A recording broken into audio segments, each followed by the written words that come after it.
Perhaps the only thing I love to do more than have a deep conversation with someone who loves using the art of memory, the ancient memory techniques that are so central to my life, is to talk to someone who loves studying for exams.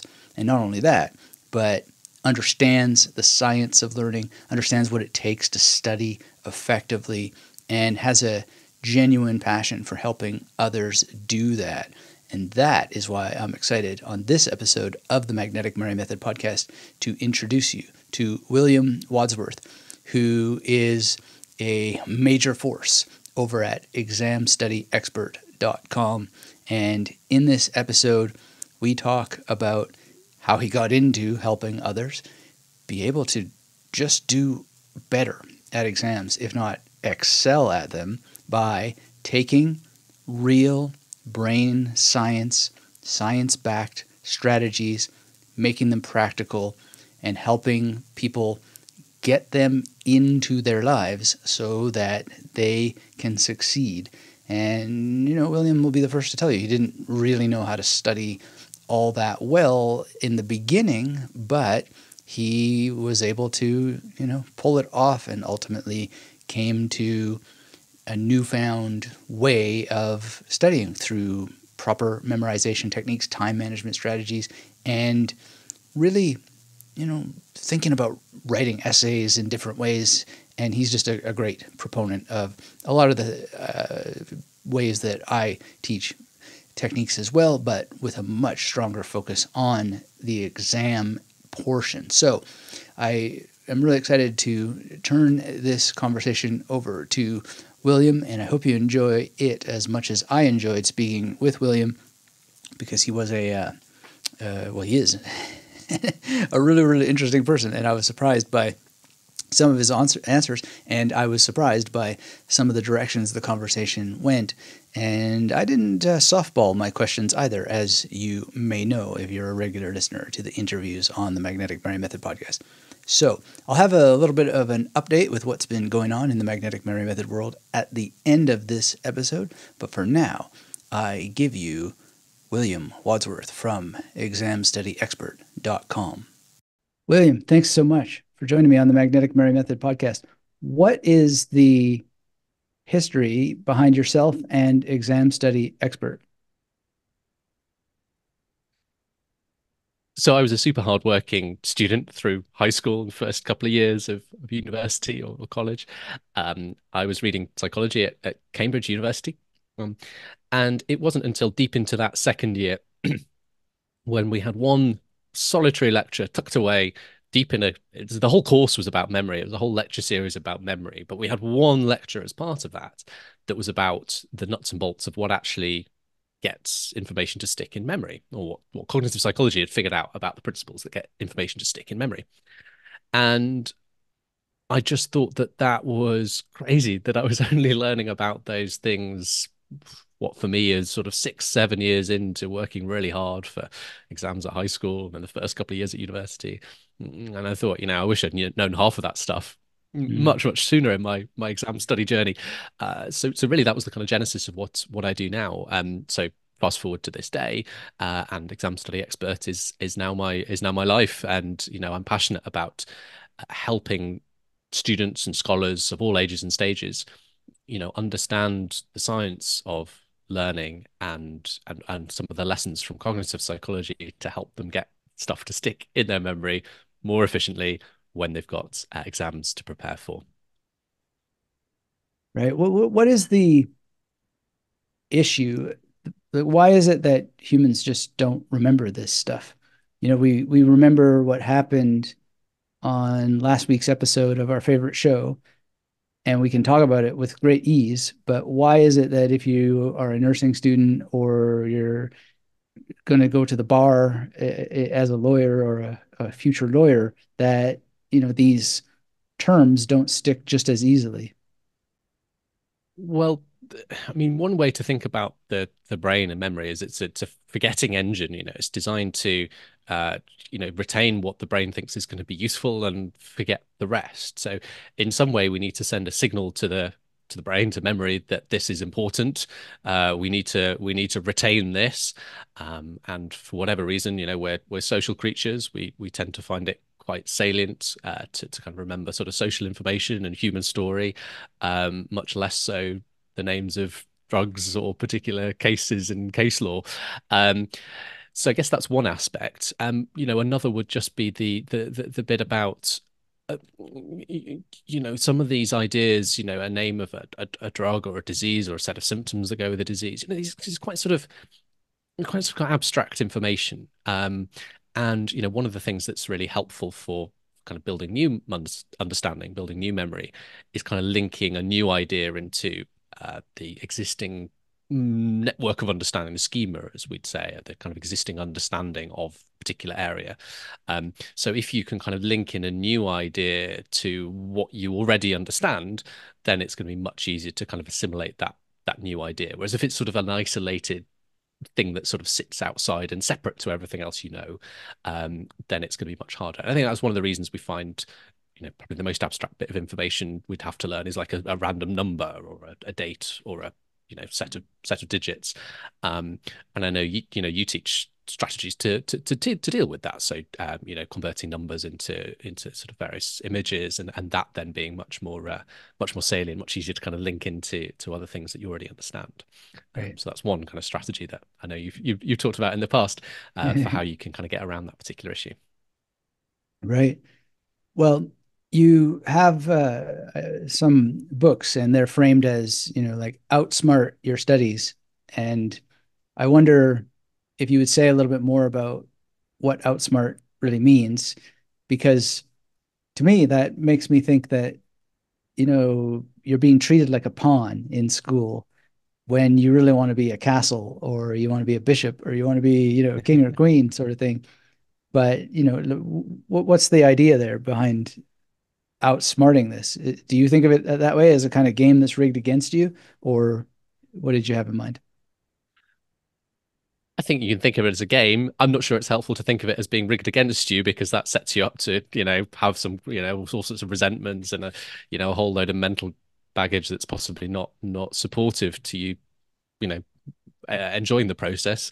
I got asked this. I was teaching in I was visiting a school last week, and doing a talk, and one of the teachers there said to me, "Oh, do you think the current exam system we have for our young people is kind of the right system, or like there are inherent systemic flaws in the system?" And I said, I I, those are questions that are very important. Those aren't questions that I kind of concern myself with too much. Like, the way I see it, the system is the system, and what I really care about is helping every student who's part of that system, whether you're at high school or whether you're a professional taking certifications as part of your career. You've got the system in front of you. Let's try and get you through that system in the most enjoyable, least stressful, ultimately most successful way. Mm. So when it comes to this idea of outsmarting, that's really that idea about helping you get there get you where you're going in the easiest way. So helping you study smarter, not necessarily harder.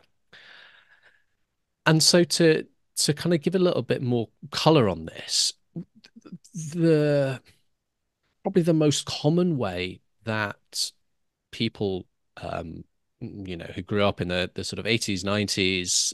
So, that generation, probably the kind of the default way of studying back then, like 80% of the people I talked to from that generation, it was making notes. So making reams and reams of longhand notes on the material they needed to know for their exams, and then either just reading the notes back through or copying them out again and again and again, possibly distilling them down each time, or possibly not, possibly just copying them out.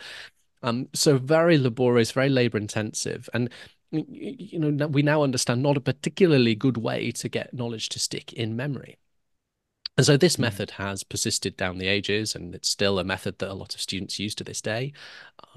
Rereading would be another example of a strategy that can take a lot of time, and you reread over and over again, and it's very difficult to get information to stick in that way. So we've got these strategies that are relatively widely used still to this day, but are getting you, it's a much longer route to helping you succeed in your exam. Like it's going to take you much longer to learn the same amount of information, and you're much more likely to be disappointed with what you can remember when you get into that test or exam. Now, Right. one of the interesting little things about these techniques is that our intuitions about what's working for us aren't always very good. So if we're rereading over and over again, sometimes we can get a sense that we know the material just because it's starting to seem familiar. We've got to be very careful not to confuse that sense of familiarity or recognition of the material with actually knowing the material to the Right. extent that you'd be able to recall it from a cold start. So we've just got to be a little bit careful about these seductive things. There are many examples in human psychology where our intuitions will lead us astray, and how we approach our learning is one of those. It can be one of those places. So just got to be a little bit careful about this idea of, well, I know what works for me. I'd encourage people to make sure they kind of question that and stay open minded to what might actually be Mm. the most effective strategies. To what extent do you think it matters that the learner actually wants to learn the material? I think motivation's really important, both for kind of getting you to sit down at the study desk at all, and for the, let's call it, the intensity with which you engage with the process. Like the techniques I teach are all united by being quite kind of mentally intense processes. And I don't mean to make it sound like that's going to be, terrible and we need to avoid them. Like I think, one of the things that I'm always keen to see people do is kind of try and make their learning feel effortful and understand that that is a good thing. Mm. We're not aiming to make our learning feel really easy and effortless in the sense of, you just breeze through it and not really kind of engage your mind. Um, Analogy time, if you were hitting the gym, you wouldn't be aiming to make your workout feel as effortless as possible. I mean, the idea sounds ludicrous. You wouldn't be going into the gym and, lifting your dumbbell without putting any weights on it. Yes, that unweighted dumbbell would feel really easy to lift, and you'd have a very pleasant, easy workout as a result, but it wouldn't do you any good. Mm.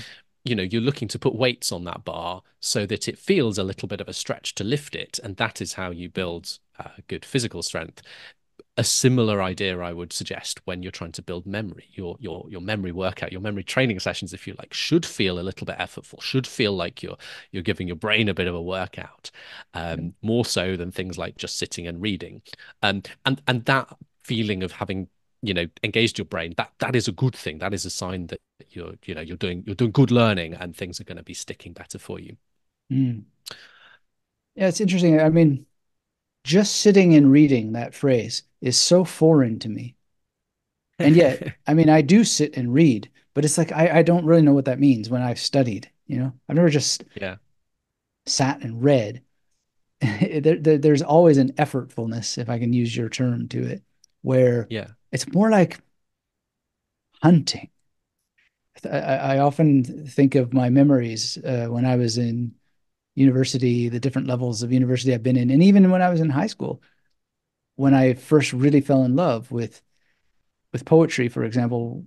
I was in advanced placement literature in grade 12, and we were reading Milton and Tennyson and all these wonderful things. Mm. And it was like not really reading it, but attacking it, you know, in Yeah, some sense, which is part of like why I asked the question of to what extent do you have to love the information? Because I just sort of feel like there's a, and then maybe this comes back to like, is the system rigged against us sort of thing, is that there's often this impasse or division between those who just love the stuff and then those who just have to get through it. Do you find that if you embrace that effortfulness, that itself can create love for knowledge? I think so. I mean, I think for a student that's currently not feeling motivated to, they're not in love with their material for whatever reason. I think, sometimes and not to sound too harsh here, but I think sometimes people, it seems like people are sort of sitting around, waiting for motivation to strike, or kind of using all these motivation strategies to get motivated.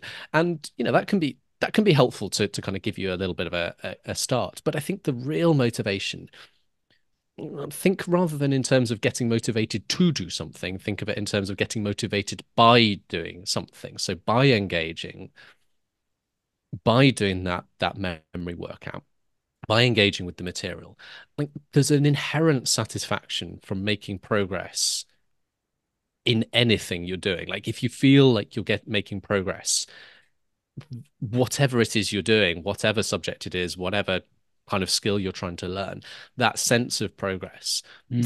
for just about everyone will create a sense of satisfaction and will kind of start to create some more motivation. So, even for the driest course material imaginable that has very little kind of intrinsic interest, even then there can be this sense of, okay, well, I can at least get myself excited about the idea that I can make progress in it, and get a little bit excited about that idea that I can, I can really master this stuff. I can really get to grips with it, even if the material itself stays relatively dry and doesn't excite you.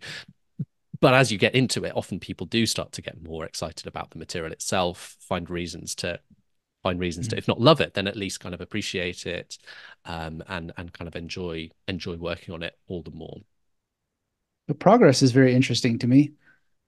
What what do we do to know that we're progressing? And I'll give you kind of an interesting thing I've noticed in my life that is maybe a little bit outside of what you do, but I'd like to get your perspective on it anyway, which is that often I find with guitar, my studies in music, that all of a sudden the progress shows up. Mhm. And analytically, I can see how it was building all along, but a lot of that time, it just feels like nothing is happening, you know? So how do we know that progress is happening? And how can we have some sort of certainty that progress is happening, even if we're not feeling like anything's happening? I'm a musician as well. I grew up and I learned the bassoon of all things, Oh, beautiful. and piano, and I still sing to this day. Singing in choirs is one of my main sort of adult hobbies. So I definitely resonate with what you're saying about, those early days of learning that instrument. It can feel like, you're putting in the time and not really kind of got much to show for it. I think learning a language might be another example of that. It feels like Yeah. you're putting in all that slog, and you still can't really understand a bit of French text when you read it, or like bar the occasional word. But then suddenly, I hope, I've never got to this point in a language, much to my shame. I'm working on it. I'm a 200-day streak in Duolingo.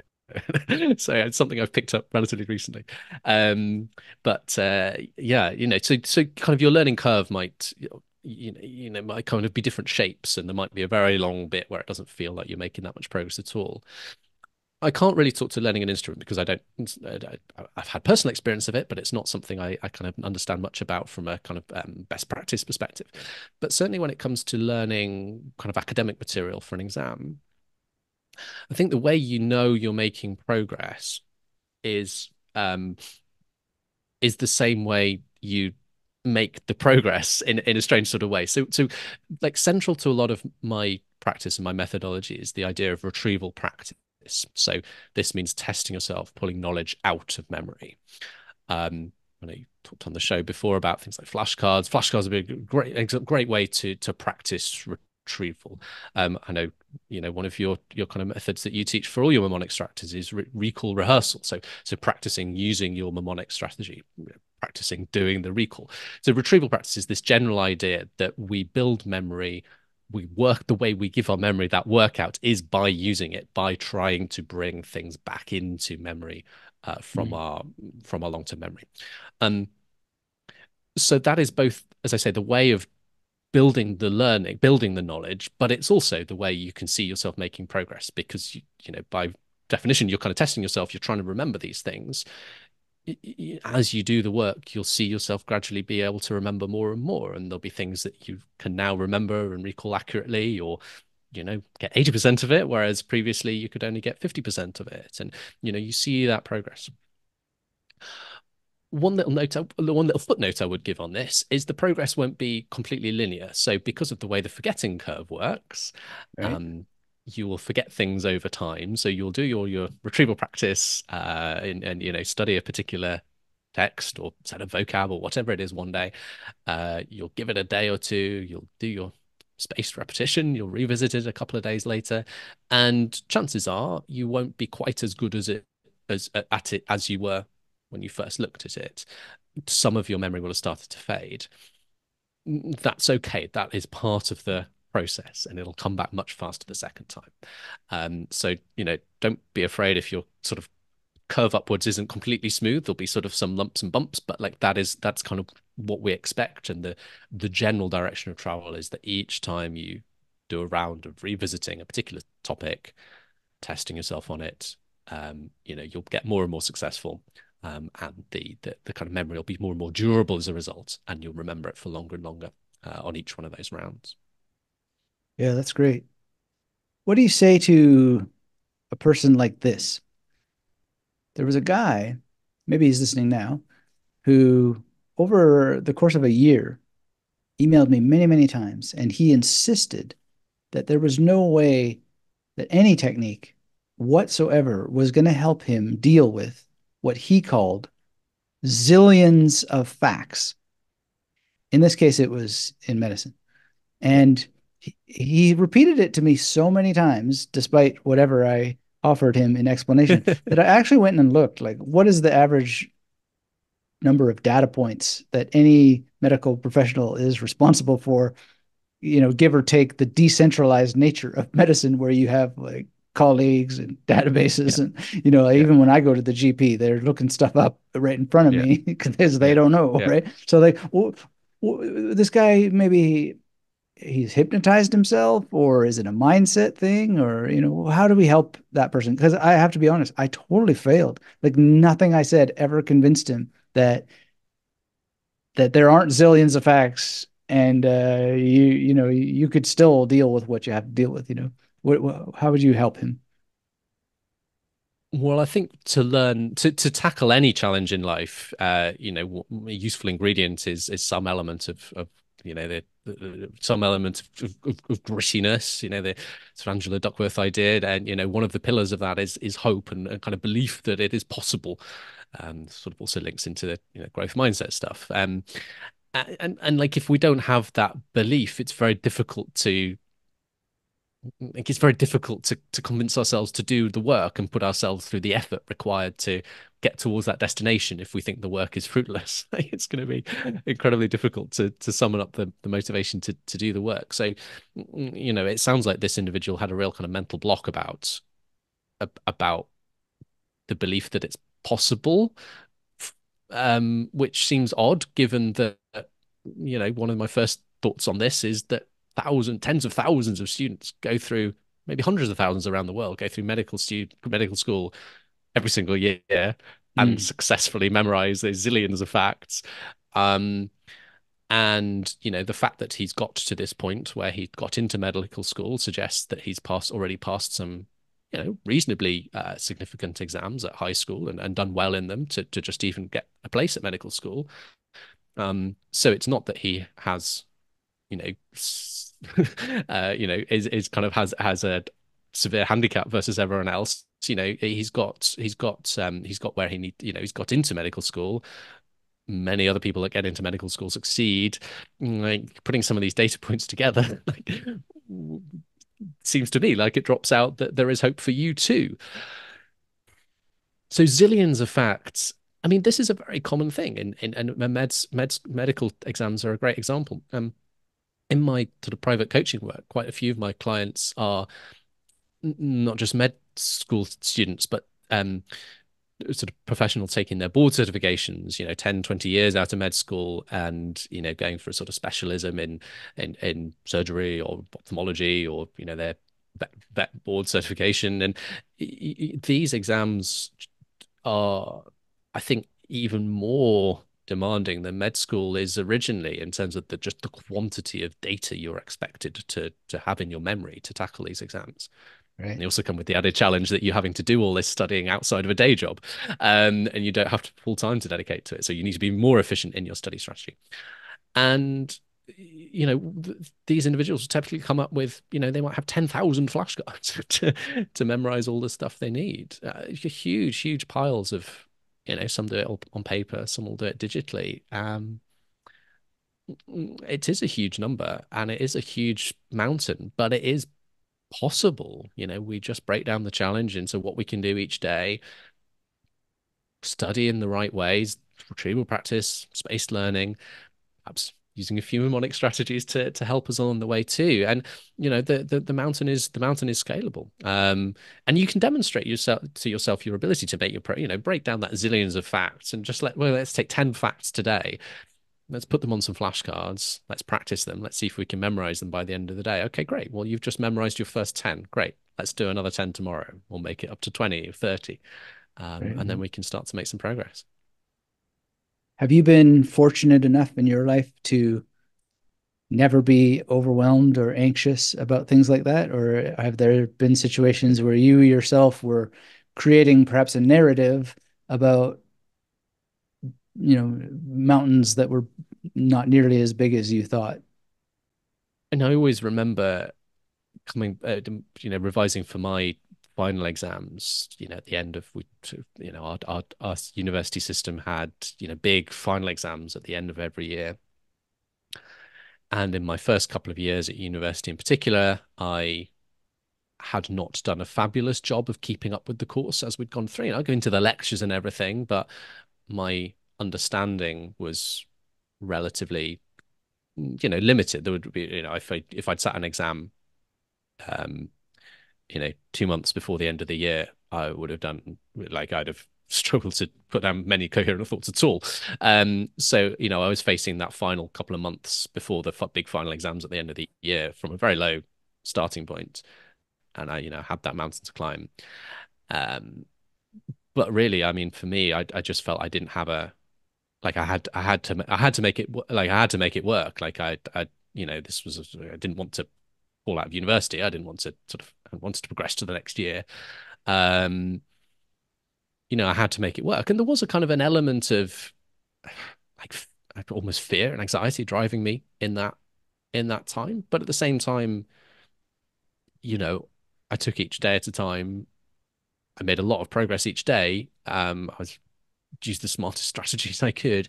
And I could feel that each day went by, I was making huge leaps and then another huge leap the next day and then another the next day. And so there's this huge mountain to climb, but I was making progress up it. Um, I'd say if you're facing that same situation, that mountain to climb, you might have to make peace with the fact that, I mean, the first thing is you might have to make peace with the fact that you might not live up to the standards you're used to. This is a very common conversation I have. You don't need 100% in the exam. You don't need to have remembered everything perfectly. What is your goal? Your goal is to pass. Okay, well, what do we need to pass? You need 65%. Okay, right. Well, that's our goal then. So you don't need to have memorized every corner of your course perfectly. Maybe that's an unrealistic target in the time you've got available. We'd all like to think we can memorize every corner of our course perfectly, but for some people that's just not possible in the time we have available. And striving to do that will only tie us in knots and make it harder to achieve the end goal. So you might Right. have to kind of compromise. You might have to cut your cloth a little bit. Um, maybe think about which areas you're going to prioritize time in, where you can spend your time such that you make the most amount of progress. Mm. Um, I tend to think of to kind of help you make these decisions. I tend to think of the amount of time you spend on a particular topic and the progress you make on it. And this sort of ties into your earlier question about progress as a sort of S-shaped curve. So as you first start to spend time on a topic, the curve goes up very, very slowly. So you don't, the amount of marks you score for that topic in the exam is still relatively low. As you put more and more time in, it stays relatively low. The curve doesn't go up very much. But then there comes a tipping point where suddenly you're starting to get the basics of it. And then as you put more time in, suddenly that curve starts to go up very quickly. And as you're putting in that extra time, you start to score those extra marks very rapidly. And then there'll come a tipping point where the curve starts to flatten off and you reach a point of diminishing marginal return gains, the returns start to diminish again, and further time invested in that topic, the returns are relatively low. So with limited time, kind of you're looking for those topics where you can put the time in and you're in the bit of the curve where it's going up relatively quickly. So it may be that you're not going for the topics that you know very, very well, whether you're already at that point of diminishing marginal returns. It's possible you also decide, well, I'm not going to do the topics that I know that I have such a way to go on that topic, because you'll be spending so much time on that first bit of the curve before you can get to the point where you're putting in the time and it's going up quickly. So, some of these things about how to be strategic about where to put your time, particularly when things are very limited, can be interesting things to think about. Have things changed for you? Do you still use the same study techniques, or are you a little more relaxed in your own studies or whatever you do in your time that you have to read and research and whatnot? As the years gone by, I've become more and more, and I've gathered more and more real world experience by talking to students and running research myself. Like I've become more and more kind of convinced of the power of the kind of fundamentals of the retrieval practice, the spaced learning, and I've developed a confidence in those in all circumstances that I might not have quite had to the same extent, 5 years ago when I started the podcast. To the extent now that people will be talking to me about kind of neurodiversity. Neurodiversity is sort of a huge conversation in education at the moment. And you might get I'll get questions about, well, okay, but I have dyslexia, or I have autism, or whatever it is, and surely I should be doing something different. Like, this is the advice that works for everyone else. What's going to work for my brain? And I think the way memory forms, and the kind of the bit about retrieval practice in particular, is so universal to the kind of the biology of memory, all memory. Like, it's something that cuts across neurodiversity and different brains in the same way that, if you're trying to build physical fitness and you're trying to build, strong cardiovascular system, aerobic exercise is just kind of a biological, universally good way to William, you're do going to get that. us canceled here by talking about scientific reality. But I think But you know what I mean? Like, yeah, if yeah. we, there are all sorts of different ways of working out aerobically, and those will suit people with all kinds of different bodies, and that a huge range of, my wife, one of her colleagues is a former Paralympic rower, and he's probably one of the, and he's paralyzed from the waist down, and it has a wheelchair, but is one of the most physically fit individuals at that school. He's incredibly fit. The way Yeah. he works out is obviously quite different to how I work out. I do the much more normal thing of just going out for a run, and that's not an option to him. But he is far more physically. His body is far more finely tuned than mine in terms of its fitness. Yeah. Um, uh, similar idea with memory. I think the fundamentals of what works are universal. Now, that's not to say that there won't be different ways of applying that. So if you are, dyslexia is a good example. So, if written language is quite difficult for you, because of the way your brain works, then maybe we think about other ways to do the retrieval practice. So, for example, I talk about audio flashcards. Can you record a series of questions and answers for yourself? So, record the little question segment, leave a pause, then record the answer, so that you can play that voice note or whatever it is back to yourself, Mm. test yourself by hearing the questions and then speaking in the answer in the gap. So the kind of different ways around it, but the fundamentals, I've just become more and more convinced, are universal for us all.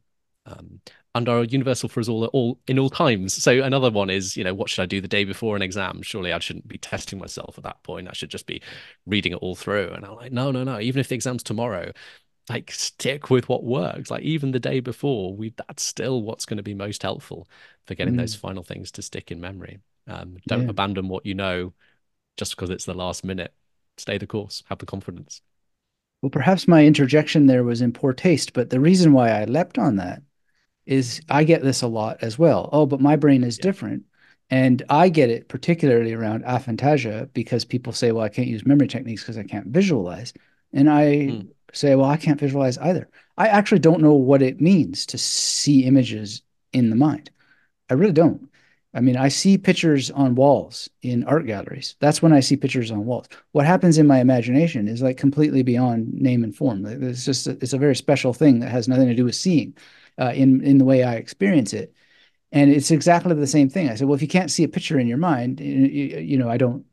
I should explore what you just suggested, having like audio flashcard version, because that's a great idea. But I come up with alternatives like that. Like, could you ask a question? Like, what would it be like if I could see it in my mind? Or can I imagine feeling it?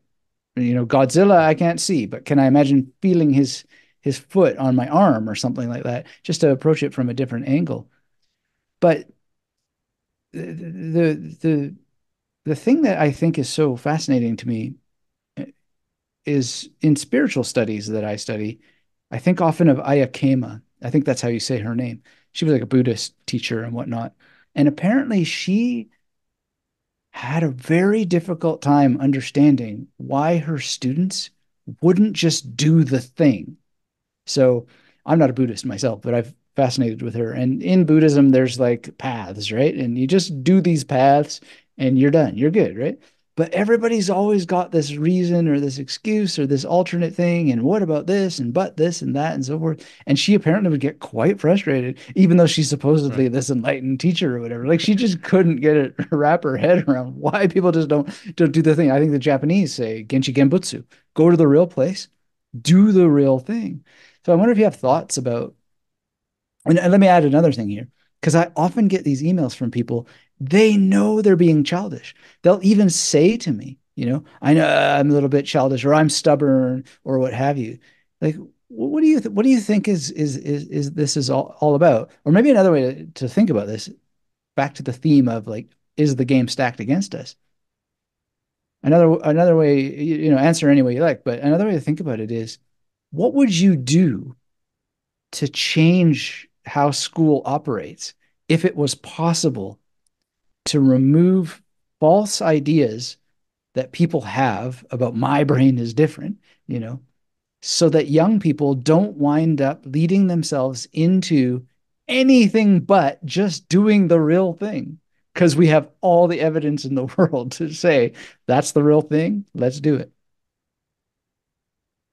I mean, as I said before, like obviously there are some difference. There definitely are the differences in the way brains work. It's just that the bit about like retrieval practice and spacing is kind of universal and cuts across the differences, certainly as far as Mm, the science of the day understands. And maybe there's things we still don't understand, and maybe there are sort of extreme edge cases, but like from vast real world experience, that would be what I'd say today. Interesting what you're saying about like the thing, how to get, I guess it's sort of like how do you actually get people to go to the real place, do the real thing? How do you know what perhaps you should be doing, but you're not actually doing it, perhaps is one way to put it. I think there are a number of reasons why. So some of my core ideas, retrieval practice, for example, like it's hard to put that into action. And I think there are a number of beliefs that I sort of want to talk to people about. The first one is just really believing that it's going to work for you. And I mm, think that's a combination of perhaps learning a little bit more about the science. So, we have a huge weight of research behind this idea now. When I was at university, sort of 2008, 2007, 2008, this was kind of relatively new science. It's not anymore. It's now extremely well understood. Huge amounts of data, very robust, very repeatable, very large effect sizes in a huge range of contexts.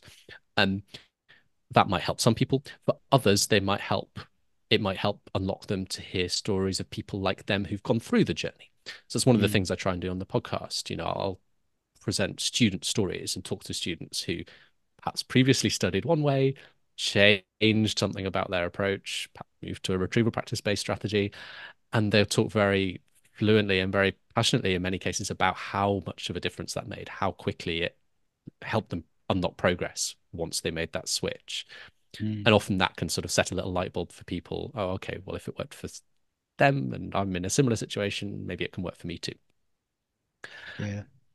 We were talking about this a little bit earlier before we we did this recording, Anthony, but like this idea that mistakes are okay, and not just okay, but they're part of the learning process. That can be another reason we resist retrieval practice, particularly when we are brought up in a school system that is all about getting the answers right. To be a little bit Yeah, oversimplistic, you're perhaps. actually punished for making mistakes in school, which Right, is right, repeated, right? Speaking of right. retrieval, it's repeated again and again and again. Punishment, Yeah, punishment, punishment. yeah, yeah. So we kind of need to come to terms with that, and to their credit, like a lot of schools, particularly here in the UK, I'm not so sure about the kind of US context, but a lot of schools are now starting to understand how important retrieval practice is and using it as part of classroom teaching, and doing that in a way where we talk about low stakes retrieval. So in other words, the stakes aren't high, the stakes are low. We don't mind about getting the answers right. It's about the process. It's about the process of trying to recall that information. And then if you make a mistake, no worries. We see the right answer. That will help it stick. We figure out what's happened and we make it stick. Um, Another good one to think about is, well, okay, what are you used to doing today? And how can we make the smallest tweaks to that to turn it into something that's going to work really well for you? So I used the example of note making when we were chatting a little bit earlier. For someone that's used to making a lot of notes, one approach that can work really well is saying to people, okay, let's start putting a line down the middle of your page. Let's keep you making your notes. It's what you're used to. It's what you're comfortable with. It's what you've been doing for a long time. Let's just make one little tweak to it. Let's put a line down the middle of the page. And then for everything you want to write down, all your key points, all your summary in your own words, all that good stuff that you like, let's put that down the right-hand column and then leave the left-hand column free for a little question or a cue next door Mm, to each key point.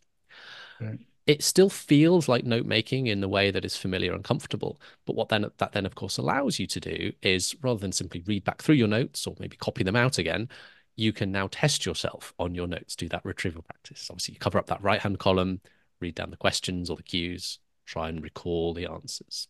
Mm, So it feels like a relatively small tweak to what you're doing, and therefore it's an easier behavior change to make, but unlocks a much more powerful way to study once you've made those initial set of notes. So there's kind of right. various things we can think about when it comes to helping people actually sort of pick up and use this stuff and put you get over that stubbornness, get over that hump, and cross the bridge between sort of having some good ideas and then actually putting those ideas into action. Right, right. Yeah, that's great.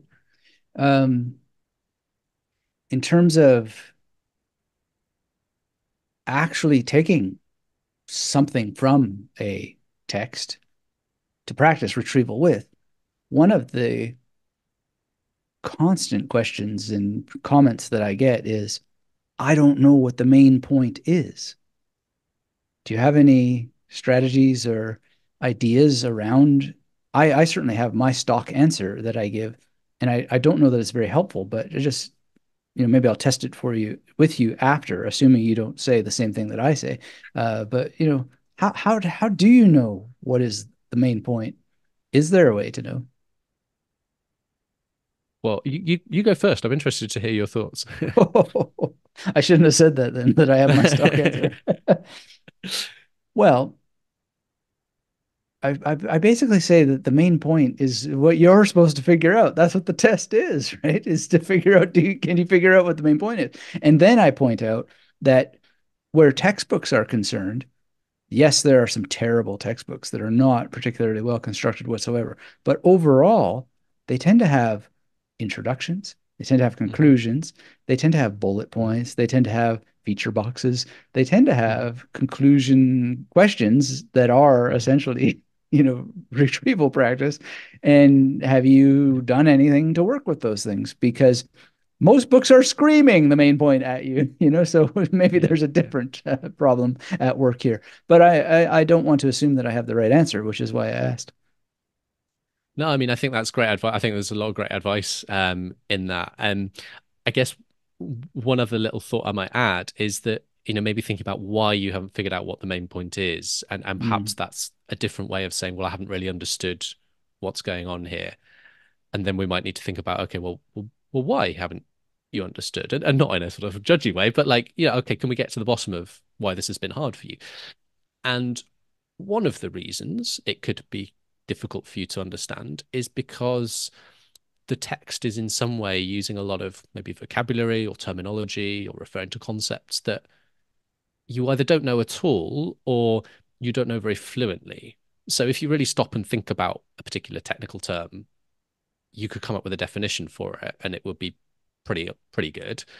But you need to really stop and think about hard about that term. You have the storage strength, but not the recall fluency. And Mhm. so when you are then reading it, it's very difficult to read and understand fluently because there's all this kind of pre-assumed knowledge that you aren't very fluent on. So it's hard to then build on it. The foundations are shaky, in other words.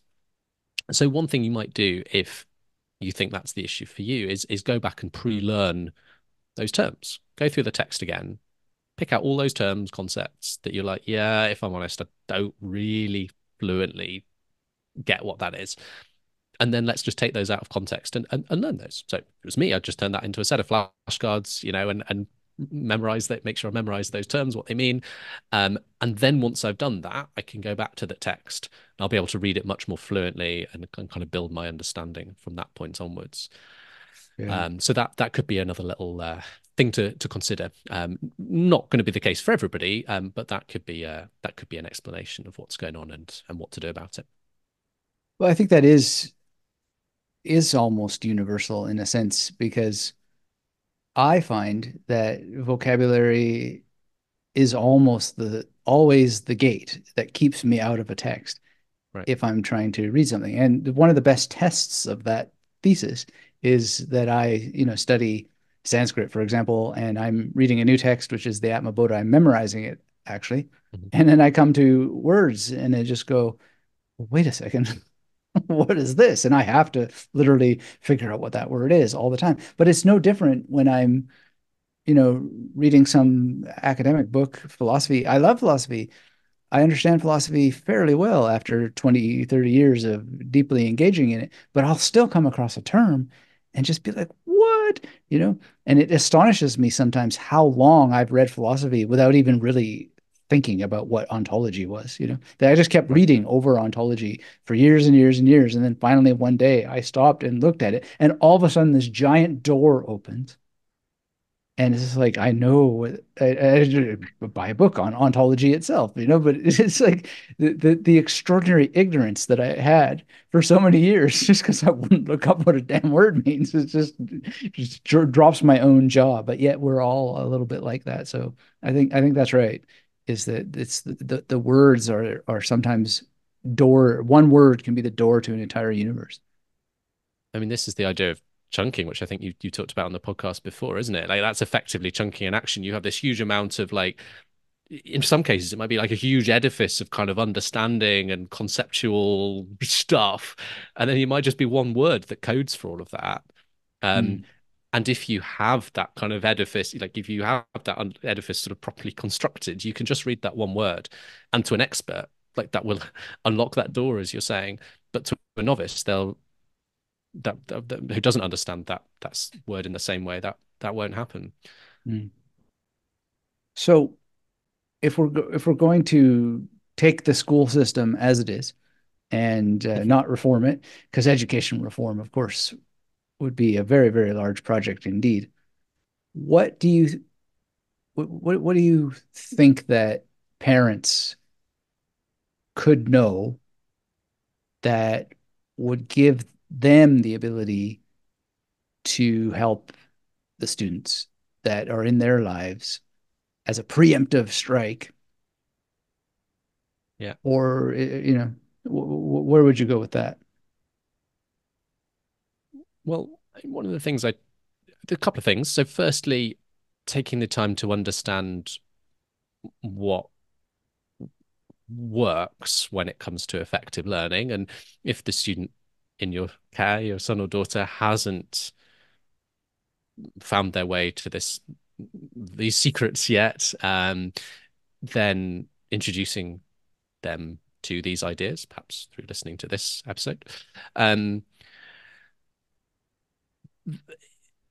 that will be an incredibly like the difference between studying for an exam and being aware of ideas like retrieval practice and studying kind of the old way, making notes, rereading, is huge, and it makes just such a night and day difference. Um, it, there's also a situation that can happen where the student has come across these ideas, but the parent hasn't Mm. yet, or maybe you're just learning about them today, and that can create tension.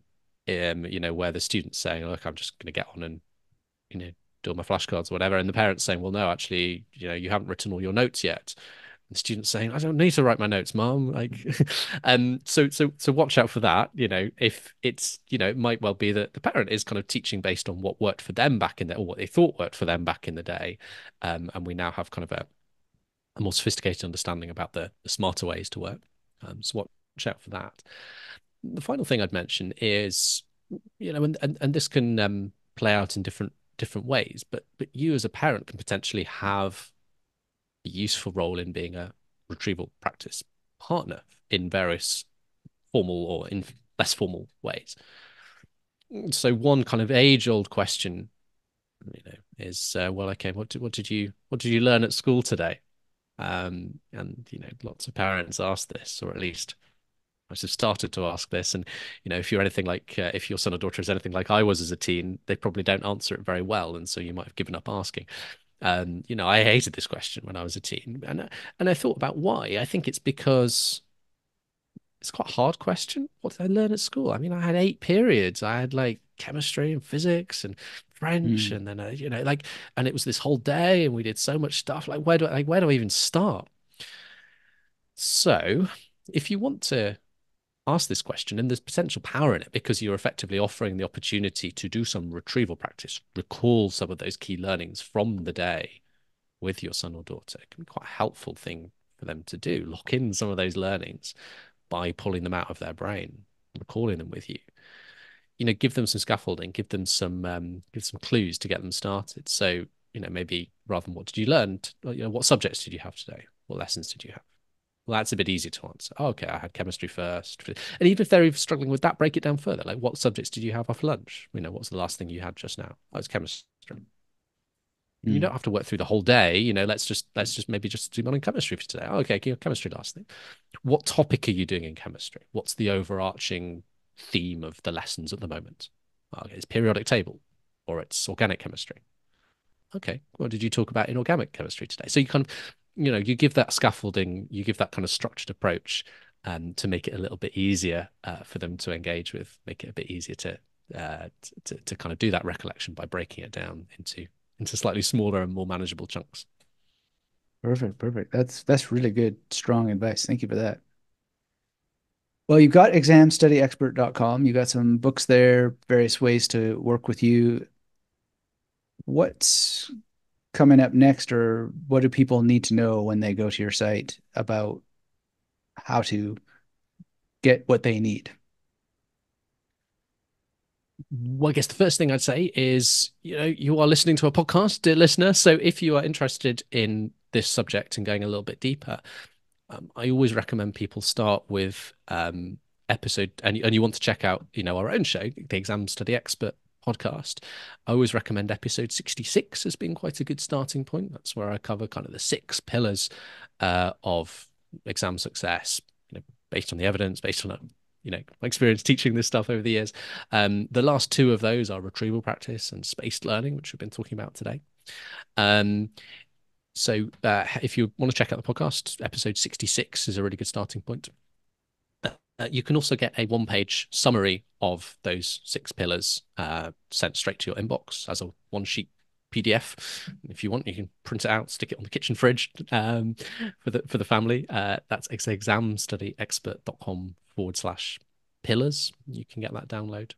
Um, and then, as you say, like everything else on the website, if you want to check out, the coaching work I do, if you have a student at home preparing for upcoming exams, or you're a professional with exams to prepare for, and you want a little bit of personal advice and support, head to examstudyexpert.com/coaching. Be a pleasure to talk about how I can help. I really love working one-on-one with people, and we can kind of get into some of the personalizations and figure out exactly what's going on in your circumstance, and what's the best way to help you unlock progress in studying for your exams. So, yeah, those would be the main places I'd suggest to check out the podcast. If you want to download the summary, that's at examstudyexpert.com/pillars or /coaching to have a look at working together one-on-one. Perfect, perfect. Well, William, I want to close, but I want to open a can of worms that may set the stage for another conversation and just get a flash answer from you Okay, on. I'll do my best. Yes, well, as I say, consider it perhaps the on-ramp to another discussion. But I think we would be remiss if we didn't touch on AI. What are your thoughts about the so-called artificial intelligence? And I say so-called because I don't know there's anything artificial about it, and I'm quite convinced they're listening to me now, so I shouldn't call them unintelligent. But I think that the speed at which people have invested so much time and energy into it has caused more problems than necessary, and I don't see a whole lot of intelligence around it. So, can't insult something that isn't alive, but take it for what I just said. But what would you say as just, a kind of where you just generally your gut response to what this is doing at the present moment and where you see it's going for learning and studying? One, don't use it as an excuse for not knowing things or doing the work intellectually yourself. There is no substitute for you yourself being an expert on the field you need to be an expert in. You cannot outsource that. Two, understand the limitations and potential benefits of the tools. So there are huge limitations, but there can be places where the tools can be helpful. So various ways you can use these tools to be, for example, a retrieval practice partner. And they can actually do quite a good job of that in some cases. So there are definitely applications that can assist you in your studying, but understand the limitations as well before you dive too deeply in. Beautiful. Very good answer. Thank you so much, William. Look forward to speaking again sometime. Been a real pleasure. Thanks very much for having me. Well, I want to thank William again for a refreshing conversation about the real deal when it comes to mastering your mind and your memory for sitting down and using practical strategies when you study and putting them to work when you are going to have an exam, because that can be nerve-wracking stuff. And so the more resources you have, the more people you have on your side to help you understand and implement what it takes to succeed, the better. And I was very fortunate when I was in university for much of it to have that support in different ways that not everybody necessarily has. And I'm thinking of it now. I was in a Reddit thread and someone was asking about, how can I, do more than the science-backed strategies? There's got to be something else. And I said, yeah, well, when I was in university, there was the grad lounge. And I used to go and hang around with grad students where the grad students were. And I would make friends with them. And I would make friends with professors. And that person said, well, I'm summarizing here, but that's just not possible, because that's not here at this university. And I, in my sometimes, admitted ignorance of the world not being exactly the same everywhere, I was just surprised. I would have thought that there were grad lounges on every university campus where, the professors hang out and the grad students hang out. Anyway, I guess I was just very, very lucky. I don't think there is such a grad lounge at York University anymore. I don't know. The last time I was there, it had moved to the basement, and it used to have been, if memory serves, on the 7th floor. We used to call it the 7th floor grad lounge, and it was in the Ross building. And the amount of times I was up and down the elevator or took the stairs, sometimes for exercise, I can't even count it. But that was a huge strategy for me. Anyway, not everybody has that. And I had many, many study groups when I was in university, both when I was an undergrad and a grad student. But at the end of the day, if you don't have access to that, go to examstudyexpert.com and meet with William.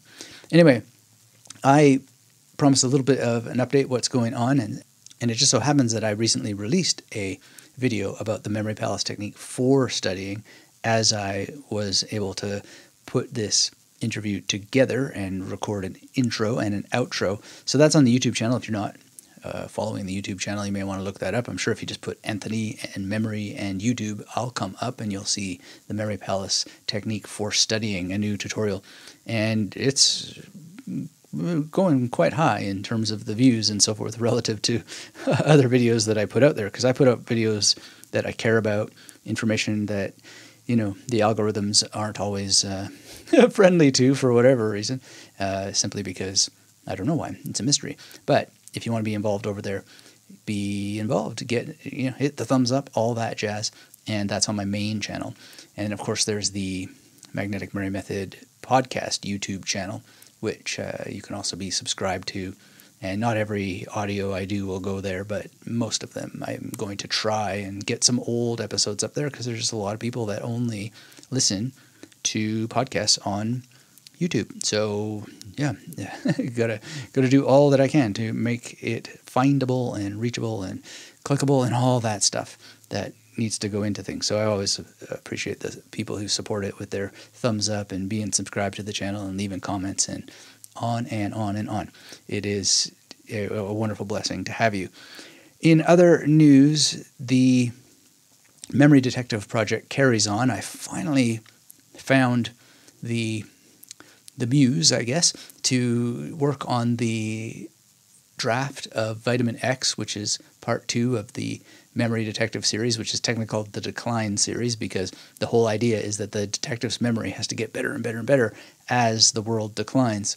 And it's quite a challenging project. It was more challenging to write the sequel than I thought, for reasons I won't get into, but I may write an author's note at the end to share that. I always loved Piers Anthony books when I was a kid, and he had these long author's notes that were always talking about his farm in Florida, and I may do something like that and even talk about Piers Anthony a little bit, because there's a memory connection there, I'm sure.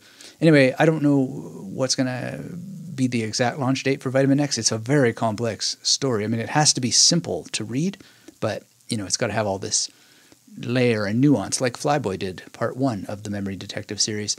And recently a bunch of people have been getting Flyboy, so I really appreciate everybody finding it. When I mention it, people find it, and that's great. And I know that people have liked it because it is the dream that I've always wanted to fulfill, which is, we have enough memory improvement books out there that are just, you know, standard guides. What can we do to make much more exciting and interesting ways to learn the art of memory? And that's what the Memory Detective series is all about. Anyway, that's an update. I'm working now seriously on Vitamin X. The way that I work on books has to be every day until that I get the wave of activity done. So when I wrote it, I had to write it every day until the first draft was done. And then editing it, it's the same thing, because if I don't keep up the momentum, it just sort of filters out. And I've written more than enough books to know that if I don't do it this way, it doesn't get done. So I'm very, very excited to finally have found my way into editing this crazy draft that I wrote of Vitamin X. Anyway, that's going on. And there's another book that I have had through developmental editing, and I'm thinking about the notes that I got from the developmental editor. I'll keep it a little bit secret what it is all about, but it is kind of a sequel to The Victorious Mind, what's been going on with the application of memory practice to memory-based meditation. And I think you'll be pleasantly surprised by some of the new things that I put in there, but also some of the revisitation of the old themes from The Victorious Mind. It's definitely not a repetition of The Victorious Mind. And I've got other projects on the go, like Memory Detective Junior.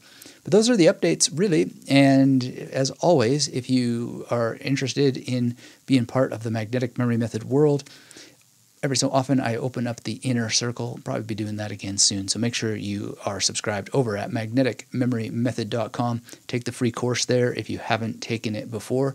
And always, always appreciate everybody who's been involved in this, either through getting some of my books or getting the Magnetic Memory Method Masterclass or being part of the inner circle when it's open for registration. And as always, I just feel like I have to say thank you a zillion times, and I know that it's a little bit repetitive, but thank you, and thank you again. And thanks again to today's guest, William Wadsworth from Exam Study Expert. I really hope to meet with him again, and I hope you will go and visit him at examstudyexpert.com, so that if you need it or someone in your family needs it, you can have the benefit of some of the things that I know just aren't available on every campus, that I just wasn't really quite aware of not being available on every campus, but had helped me so much. It's really hard to express just how valuable it is to have success mentors, and that is what's going on over at examstudyexpert.com.